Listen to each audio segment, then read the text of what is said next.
Qui crée l'argent? Le savez-vous? L'argent que vous avez sur votre compte a été créé par des banques commerciales, bien souvent privées, telles que le Crédit Agricole, HSBC ou la Société Générale. Autour de 95% de la monnaie qui circule de compte en compte grâce aux moyens de paiement tels que les cartes bancaires, les chèques et les virements, est de la monnaie électronique gérée et créée par les banques commerciales. On appelle cette monnaie la monnaie scripturale, car elle n'est concrètement qu'une écriture dans la comptabilité des banques. Les billets et les pièces de monnaie, fabriquées par l'État, ne représentent qu'environ 5% de la monnaie en circulation dans l'économie.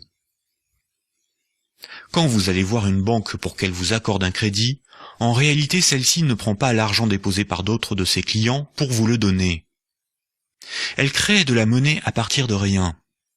Ce sont des chiffres dans des ordinateurs, pas des billets de banque. Quasiment toute la monnaie en circulation dans le monde a été créée lorsque des crédits ont été accordés par les banques commerciales. On appelle cela la création monétaire ex nihilo, ce qui veut dire à partir de rien. Les banques ont le privilège de la monétisation. Elles ont le droit de créer de la monnaie en contrepartie d'une reconnaissance de dette. Et ces chiffres créés par des banques commerciales privées représentent 95% de la monnaie en circulation dans le monde. Et quand vous remboursez votre crédit, la banque détruit la monnaie que vous lui versez. Elle fait disparaître des chiffres. Oui, les banques détruisent beaucoup de monnaie. Et heureusement que toute la monnaie créée par le crédit est détruite lors du remboursement des crédits, sans quoi il y aurait bien trop de monnaie dans l'économie, provoquant une hyperinflation. Mais puisque la monnaie est créée par le crédit, et qu'elle est détruite lors du remboursement des crédits, alors on comprend que la monnaie en circulation dans le monde est égale à tout ce que les emprunteurs ont encore à rembourser aux banques. En d'autres termes, si tous les crédits étaient remboursés, il n'y aurait plus de monnaie dans le monde, ni en liquide, ni en monnaie scripturale sur les comptes bancaires. Toute la monnaie disparaîtrait par destruction monétaire lors du remboursement des crédits. Pour se rappeler ce mécanisme, il suffit de mémoriser cette phrase. Ce sont les crédits qui font les dépôts, et non les dépôts qui font les crédits. Et ce sont les remboursements des crédits qui font disparaître les dépôts par destruction monétaire. Les banques demandent à chaque emprunteur de rembourser la somme créée à partir de rien, appelée le capital, plus des intérêts qui, eux, n'ont pas été créés. Quand vous payez les intérêts d'un crédit, cette fois la banque emploie cette monnaie scripturale pour ses propres dépenses, payer ses employés et ses actionnaires. C'est comme cela qu'elle s'enrichit. Il est impossible de diminuer significativement les volumes de crédits accordés dans le monde sans manquer de monnaie. Les crédits augmentent la monnaie disponible dans l'économie et à l'inverse, le remboursement diminue la monnaie disponible dans l'économie. Moins il y a de crédits accordés par les banques, plus la monnaie est rare, et plus les particuliers et les entreprises ont du mal à en capter pour vivre et rembourser leurs crédits.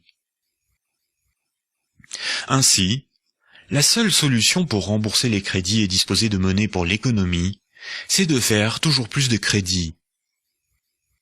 C'est pour cela qu'il faut sans cesse consommer, fabriquer toujours plus d'immobilier, de voitures, de téléviseurs, de routes, de sorte à maintenir la demande de crédit en constante augmentation. C'est aussi pour cela que sans croissance, la monnaie disparaît. La croissance est une nécessité de notre système monétaire. Sans croissance, il se fait moins de crédit, et la pauvreté s'installe par manque de monnaie.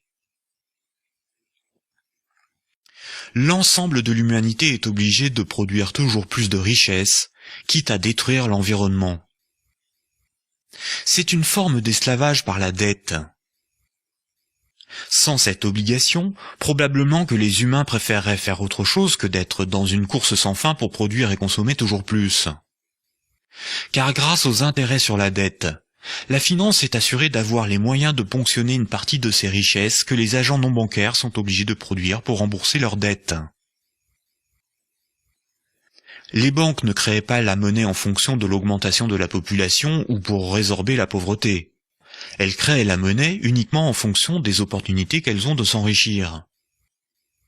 Les intérêts permettent aux banques et à leurs actionnaires d'acheter des usines, des propriétés, des biens matériels. Le bien-être ou l'équité sociale ne les intéressent pas, car ce ne sont pas des richesses que les banques peuvent s'accaparer grâce à la création monétaire et aux intérêts. À l'origine, la création monétaire était un privilège régalien.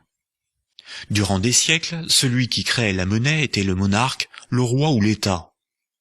L'ensemble de son peuple était endetté de manière infinie envers lui en échange de ses services et de sa protection. Et pour vivre, le souverain imposait par la force à ses sujets l'emploi de sa monnaie pour leurs échanges, puis levait des impôts dans cette même monnaie.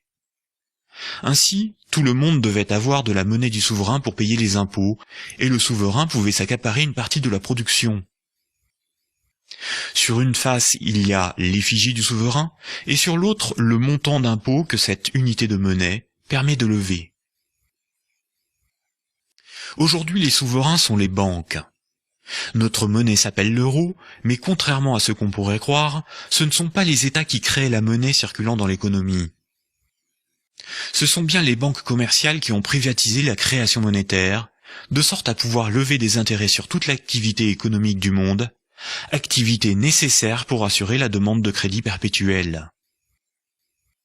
Les banques sont donc les véritables souverains, et nous sommes tous, particuliers, entreprises et États, leurs corvéables sujets.